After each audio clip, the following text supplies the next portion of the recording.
Dearly beloved, once again it is an opportunity for each one of us to study God's Word. Shall we ask the Lord to talk to us? Gracious God, we thank you for this morning time, a time to listen to you because you are the one who has wonderful things for us, a new manna, a special food, and also, Lord, showing light to our paths and building our lives in you.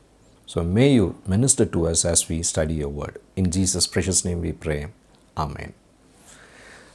Dear ones, in these days we are looking into the foundations of our Christian faith and we are taking up many topics that is very, very essential for our faith so that we can build our confidence in Christ.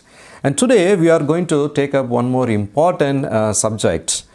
We are going to learn about angels today. Have you heard about angels? Many stories you must have heard about angels. Fairy tales also must have been given to you when you were growing as children. We are going to talk something about the reality of angels from God's Word.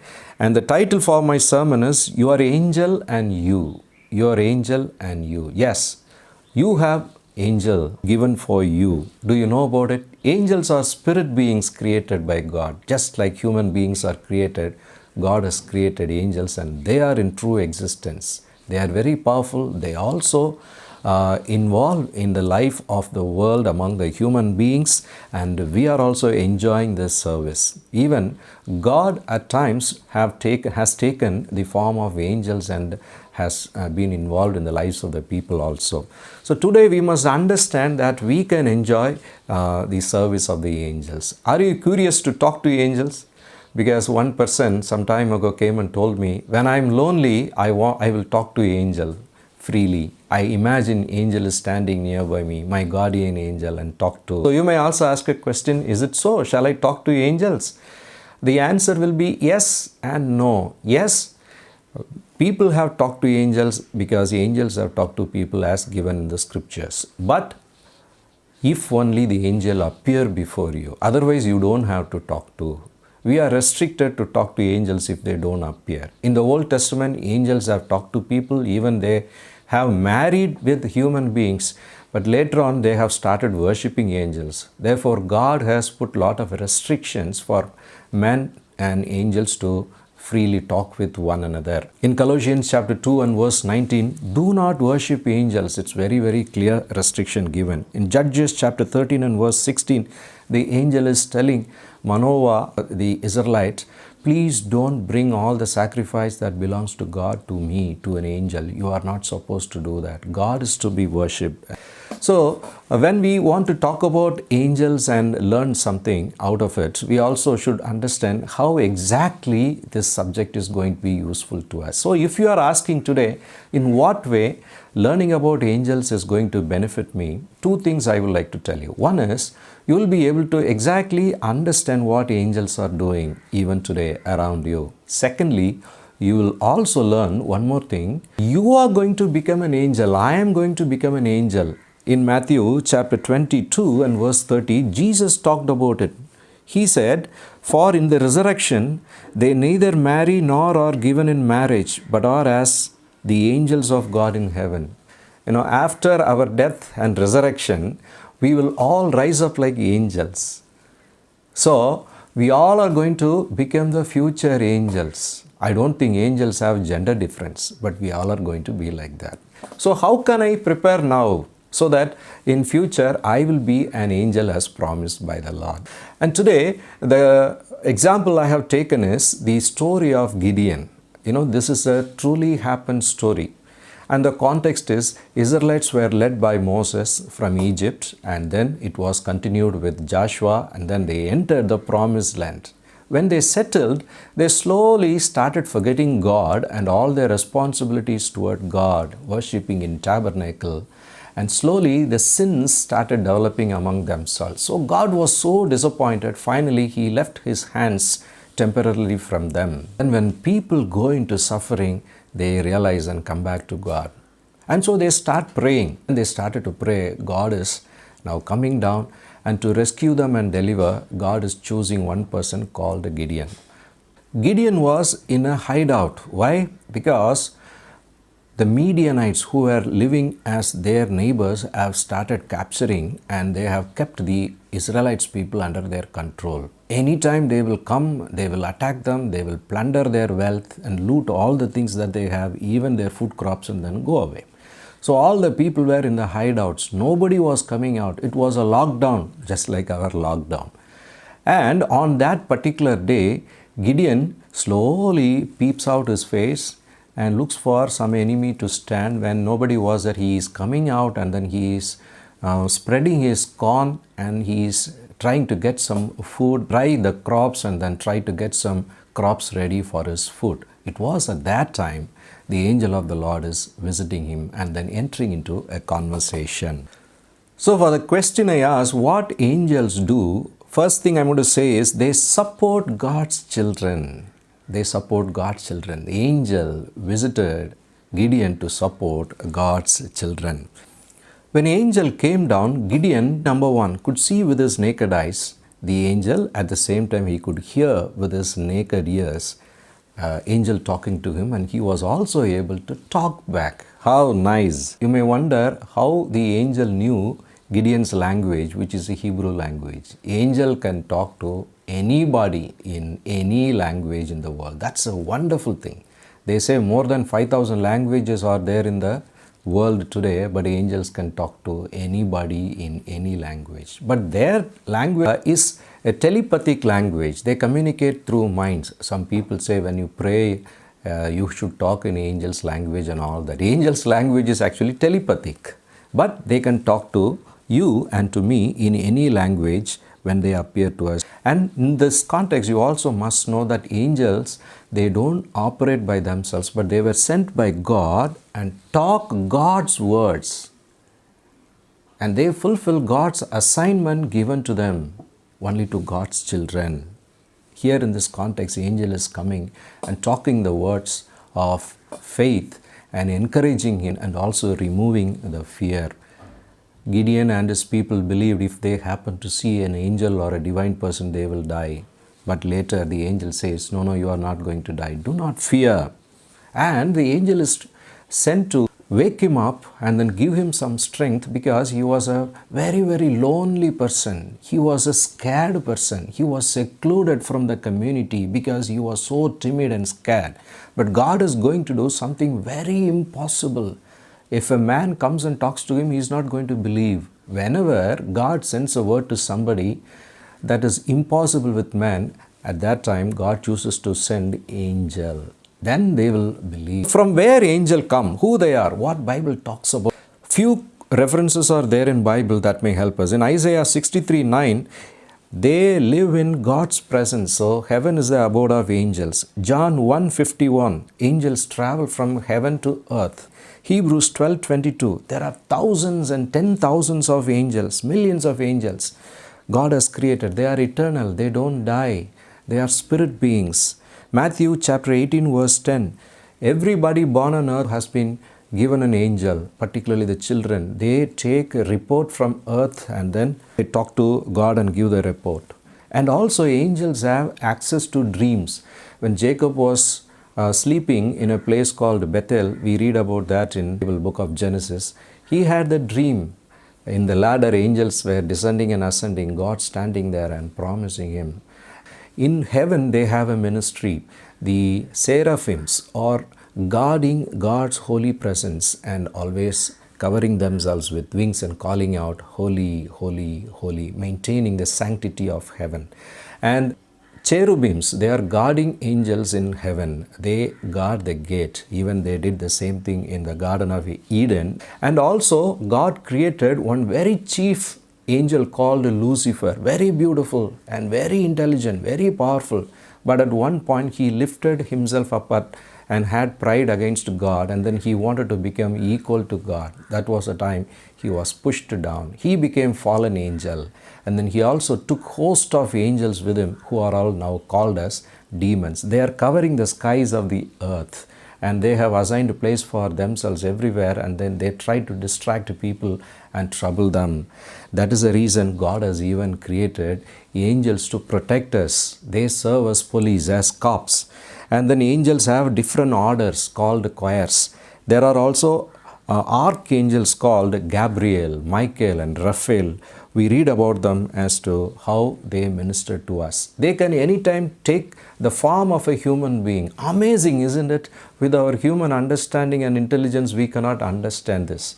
How a spirit being, when they are just like a air and can't even be visible to eyes, suddenly they can take a human being dressed up like us and talk to us like that. So it is an amazing thing. Now we must ask a question and try to understand how this message is useful to me to learn about angels. Bible also says angels are activated to work when God's children pray. They come as an answer when God sends them to answer the prayers of God's children. You know about Moses, when he prayed to lead the people, God told, I will send an angel before you. In Exodus 33 and verse 2 we read. Daniel, when he sat to pray, God sent angel, but he was obstructed by one prince, a devil, but then he overcame and then he came down to earth. Peter, when he was in the prison, the church prayed and then the angel came and released him. How wonderful that miracle happened. Jesus, when he was arrested in Gethsemane and when his disciples went to protect him, Jesus told, don't worry. If I want, ask the Father, as a result of my prayer, he will send legion of angels, thousands of angels. So here in this contact, one such angel was sent by God to accomplish his mission of talking to Gideon and encourage him and make him as the leader and the deliverer.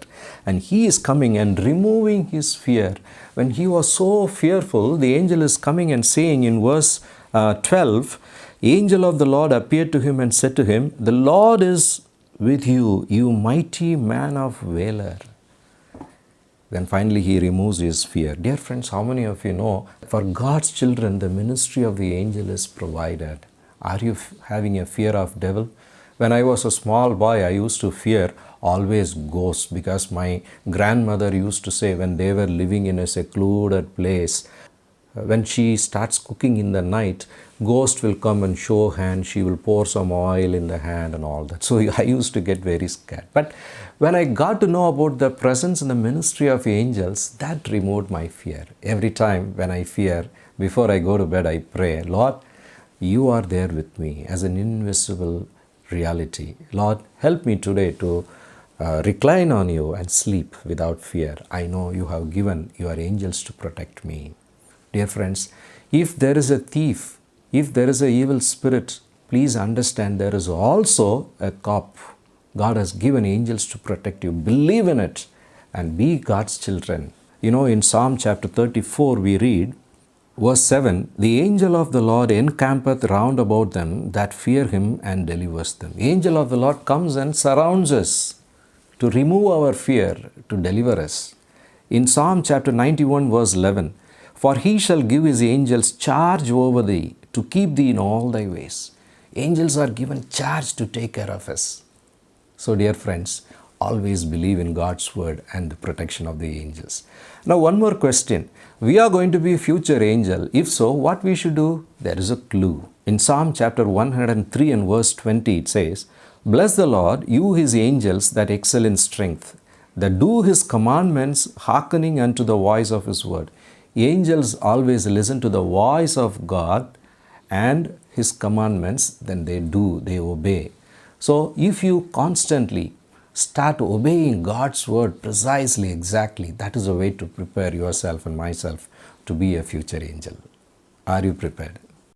So dear friends, we are trying to understand what angels do. Secondly, I'm going to say that angels support God's mission.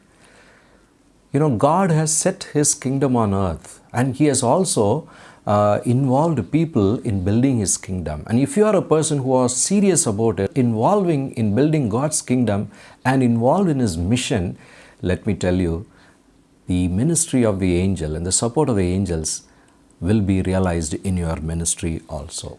Here in this context, the angel was sent to Gideon to prepare him to rise up and deliver the Israelites who were into the slavery. It was God's work. It was God's mission for which God is now commissioning him, and then he is sending his angel to support the work of the mission. Are you interested in mission? Do you involve in mission? Mission means there are various types. One is social work, involving in the human welfare. At the same time, it is also a spiritual work, gospel work. Today many people don't come forward for that. They hardly realize it, but that is very, very important. Do you know why?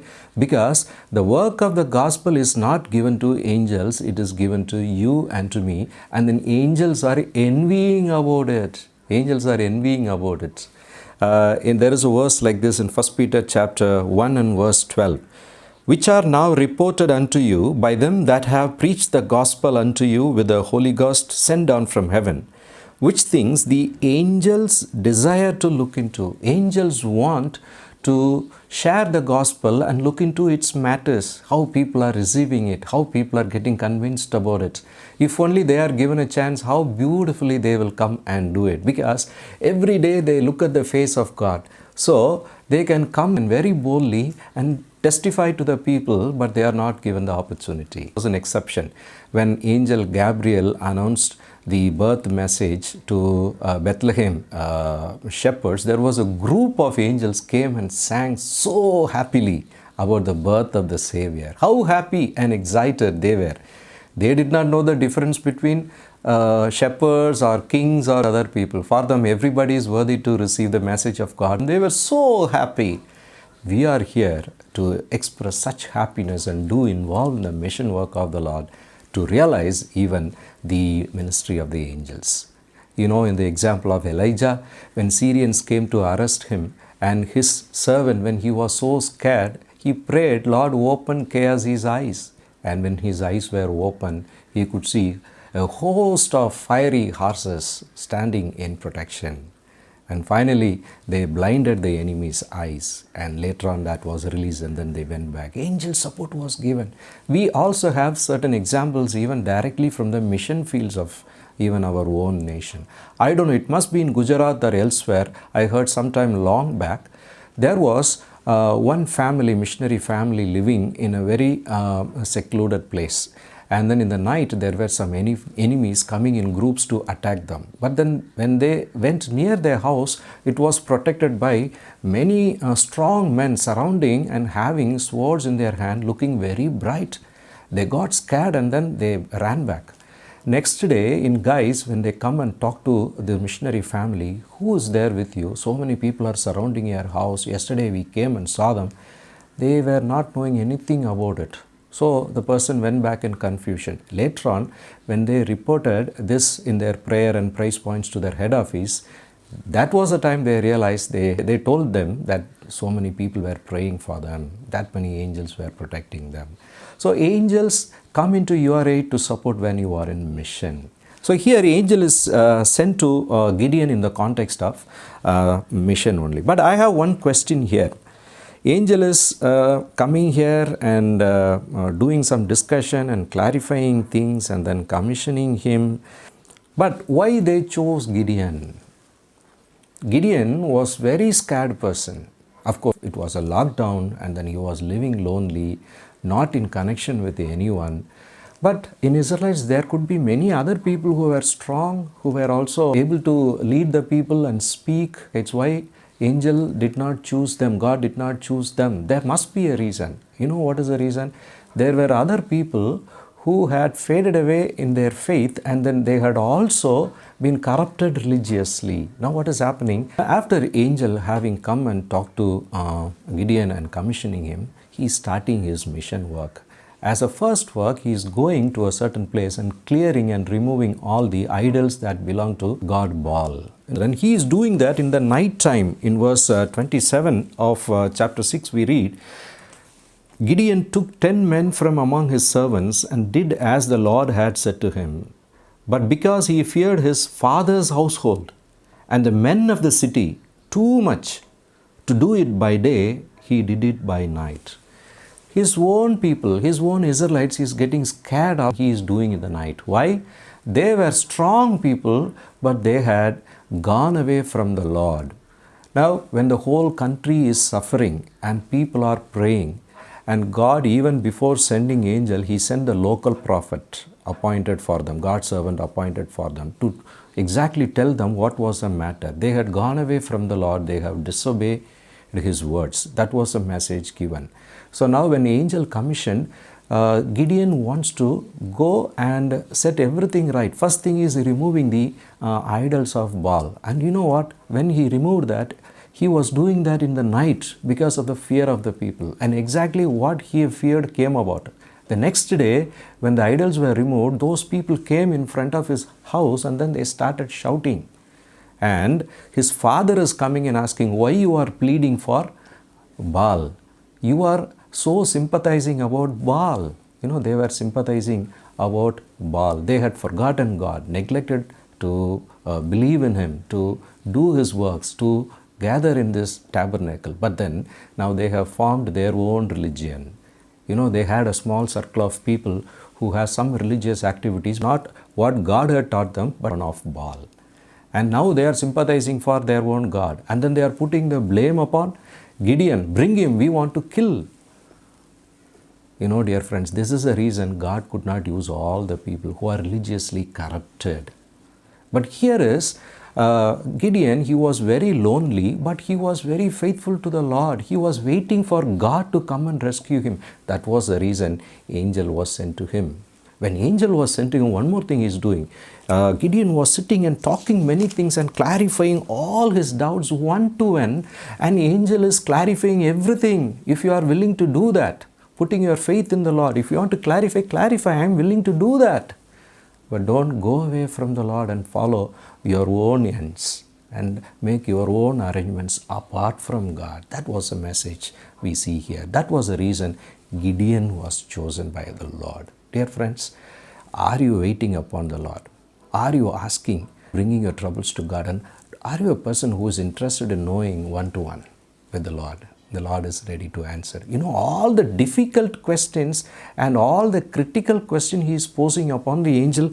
In verse 13 we read, Gideon said to him, O my Lord, if the Lord is with us, why then has all these things happened to us? If you are with us, why are these things happening? Are you really with us? And where are all his miracles which our father told us about, saying, did not the Lord bring us up from the Egypt? So many miracles we hear about, but where is that all happening? Now the Lord has forsaken us and delivered us into the hands of the Midianites. What a direct punch and the direct critique. But the angel is taking time to explain all these things. And then he is encouraging him, have I not sent you?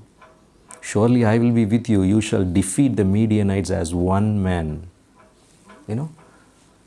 If you have a query to the Lord, please bring it. Do not be corrupted spiritually. Do not be corrupted religiously. God cannot communicate to you. You will not be able to have the ministry of the angels. You know something?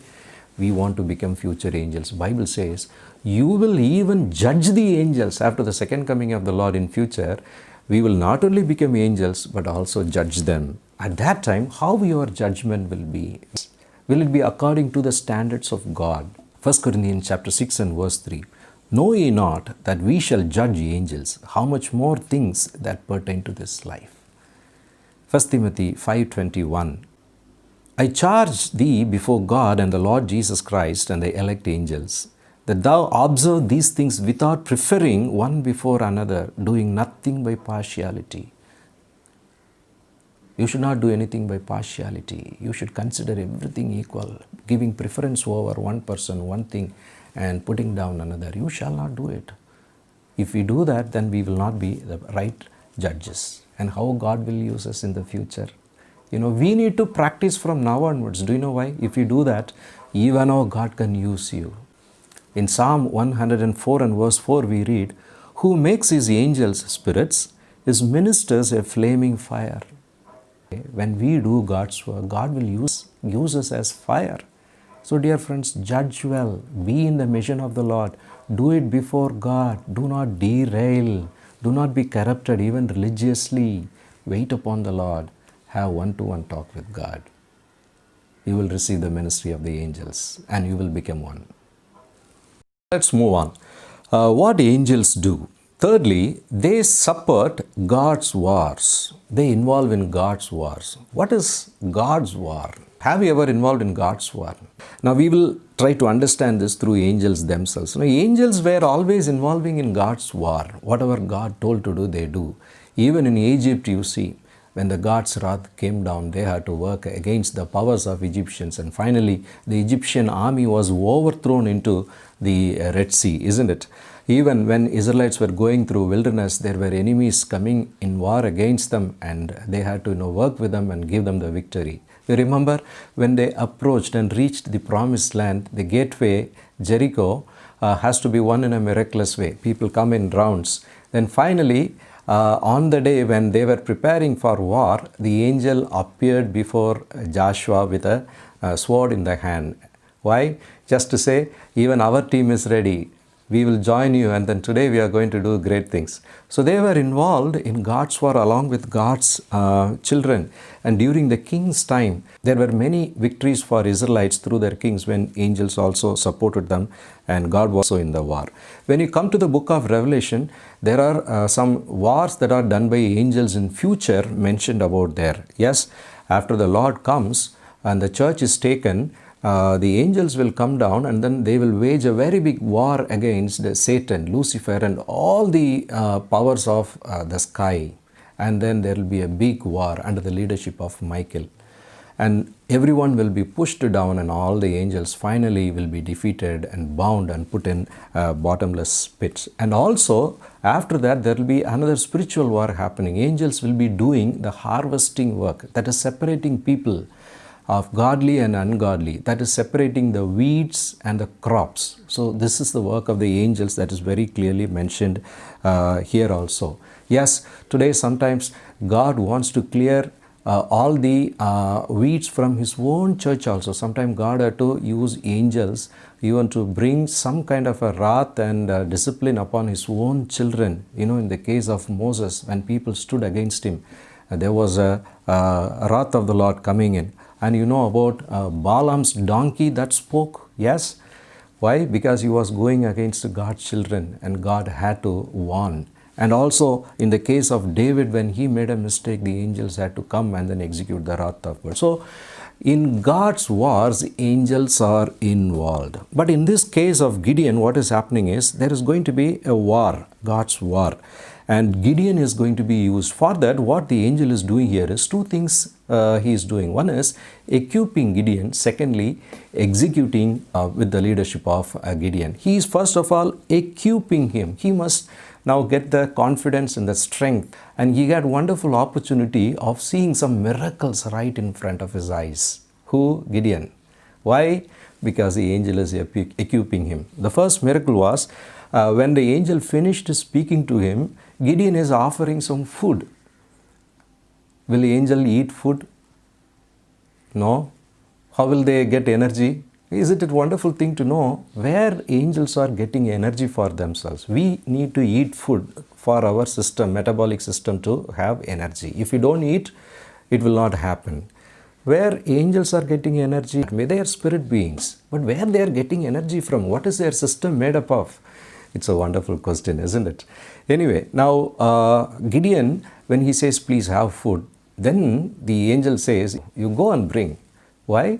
Because hospitality will be honored by angels. And the angel wanted to honor the hospitality Gideon gives. Gideon gets the food. Do you know how he ate? How angels will eat food? The angel says, come and keep the food on the rock. And the food was kept on the rock. Then he is touching that with that staff, and then fire is coming out of the rock and consuming it. I do not know how that converted into energy. A wonderful miracle. And followed by that, there was another miracle also in Judges chapter 7. Using the skin, Gideon is asking for a miracle. One night, the skin has to be dry.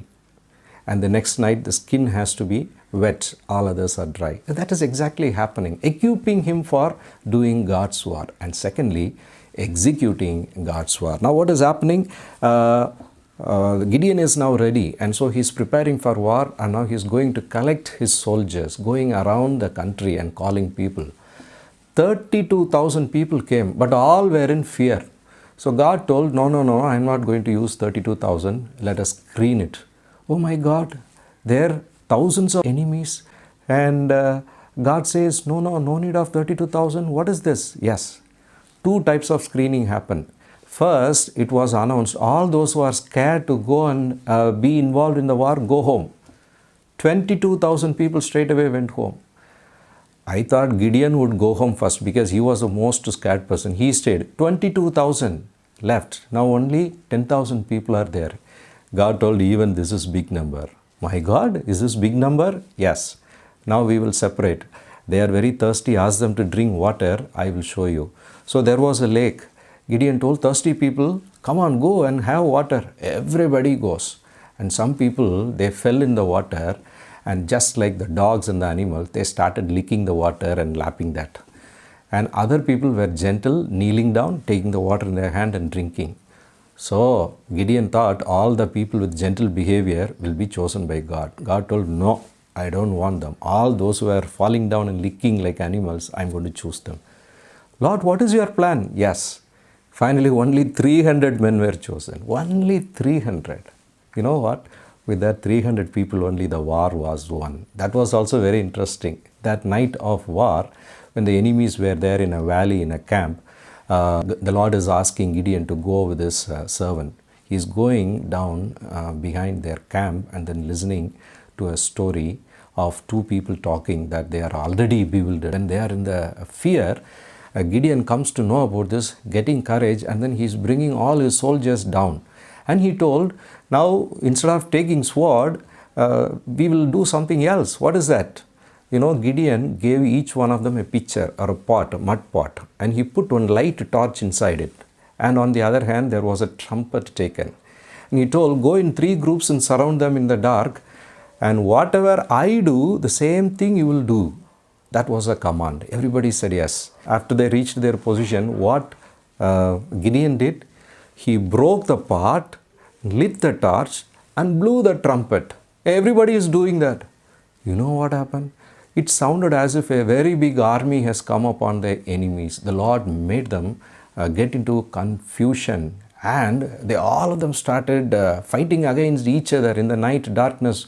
What they are doing, they did not know. Then everybody started running because, God sent army was already, fighting with them. And the victory was finally won. And one more interesting thing happened. Gideon told all his army to shout slogans. Do you know what they have to shout? In chapter 7 and verse 18, we read, when I blow the trumpet, I and all who are with me, then you also blow the trumpets on every side of the whole camp and say, the sword of the Lord and of Gideon.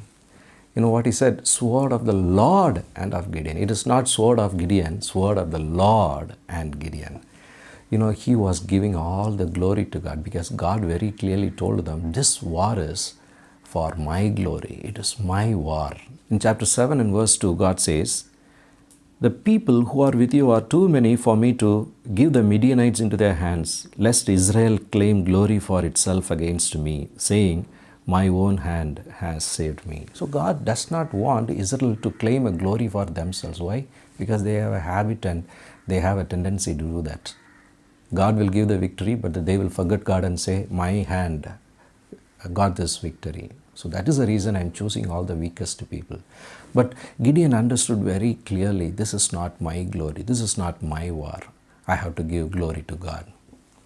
Dear people of God, this is one tendency God may be noticing even in us. Today, many people take self-glory. My presence should be marked, or my importance should be there. Somewhere I have to feel that. This is how world operates. But the same secular spirit sometimes comes into spiritual area also. My presence, my glory. That should be marked here. No. God wants to take glory. Then He will equip you and involve you to execute God's wars. When we are not able to do God's wars, we will be doing our own wars. You know what is our own wars? All unnecessary wars. Quarrels and fights. Sometimes we are fighting against our own family members. God's children against God's children. God's servants against God's servants. Your own wars, my own wars. Wars cannot be done that way. There is one verse I would like to show you from Hebrews. Hebrews chapter 13 and verse 2 says, do not forget to entertain strangers, for by so doing some have unwittingly entertained angels. So we should not forget to entertain the strangers, because we will be even sometimes entertaining angels. We are going to be future angels. You know what is the expectation? We need to be hosting one another, serving one another, helping one another. This is a very clear teaching that is given in the Bible. Take care of others' needs. Help in the needs of others. Help in the needs of saints. You know, in this lockdown period, you want to do a positive war, a God's war. It's a positive war, helping one another to alleviate the problems and helping the world have the peace and the joy of the Lord. You know, sometimes we wonder in this lockdown period, I myself am suffering. Where am I going to take care? Where am I going to share my resources with one another? God will equip the church to do that. You cannot be simply sitting quiet, because you are to prepare to be a future angel. And the war that you do for God is positive war. I would like to share a story that really happened. I had a friend who was, as a family, doing missionary in the North India for some time, I think Bihar or something. It was again a solitary house, and he went out for the mission work, and the wife was alone. There, lot of the robbery gangs will be there. So one gang entered the house, and the bandit king, the leader, he asked that lady, missionary's wife, "What is in your house? Please bring everything to me." And she said, "Bhaiya, I don't have anything, but I have only one thing to give you. Definitely I will give." He said, "Come on, go." What she did, she went inside the kitchen, took a cup of tea, and then gave it to him. "This is what I have, but I want to know giving it lovingly to you." The man saw the cup of tea. He drank it, returned the cup, and then he took the gang and then went away. She told her husband what has happened. And the husband, another day when he was walking alone, happened to meet him. This man came down his horse and then just talked to him. "Sir, I am a bandit king. The other day I visited your house. Now I want to change my life and become like you. Can you help me?" The man was introduced to Christ. Then finally, this missionary was asking him, it seems, "What changed you, dear brother, to come to this level? Did Jesus appear to you in your dream, or did you listen to me anytime speaking God's word?" The man told, no, all those things didn't change me, but a cup of tea." Yes, dear friends, we have to wage good wars, that is God's wars. If we are not bothered about that, then we will be doing our own wars. Are you prepared to be a future angel? Few things we learned today. Angels support God's children, God's mission, God's war. Are you a child of God? Are you in the mission of the Lord? Are you doing God's wars? Because the angels' ministry will join you. And how to become a future angel? Number one, believe in the Lord and obey His words. Do it precisely, regularly, and be involved in the mission work of the Lord and do God's works. This is how we prepare ourselves. Shall we ask the Lord to help us in these areas? Loving Heavenly Father, we thank you for the wonderful realities of angels. You have, Lord, created man little lesser than angels, and soon one day this reality will come to us. But Lord Jesus, help us to be your children to realize their ministry. Help us, Lord, to be the future angels. Thank you for all the things you have taught us. And Father, continue to speak to us and prepare us. We love you. In Jesus' name we pray. Amen. Announcement. From this week onwards, Bible studies in the book of Daniel will continue through Zoom conference on Wednesdays at 7 p.m. Follow the announcements in the groups. Thank you, Pastor.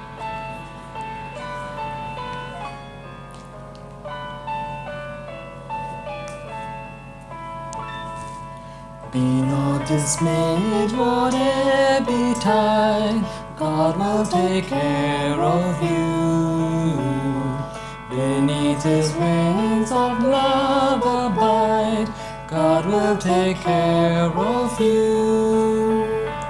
God will take care of you through every day or all the way. He will take care of you. God will take care of you. Through days of toil when heart does fail, God will take care of you. When danger fuels your path assail, God will take care of you. God will take care of you through every day or all the way. He will take care of you. God will take care of you. All you may need He will provide. God will take care of you. Nothing you ask will be denied. God will take care of you. God will take care of you through every day or all the way. He will take care of you. God will take care of you. No matter what may be the test, God will take care of you. Lean weary one upon His breast, God will take care of you. God will take care of you through every day or all the way. He will take care of you.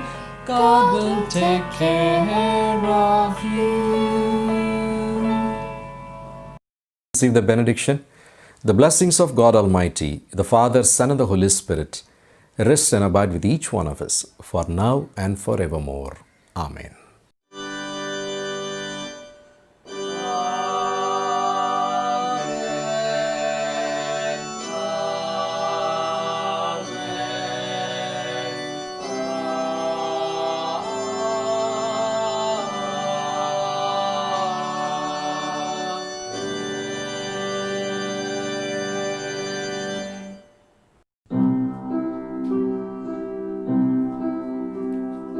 Day by day, dear Lord, three things I pray: to see Thee more clearly, love Thee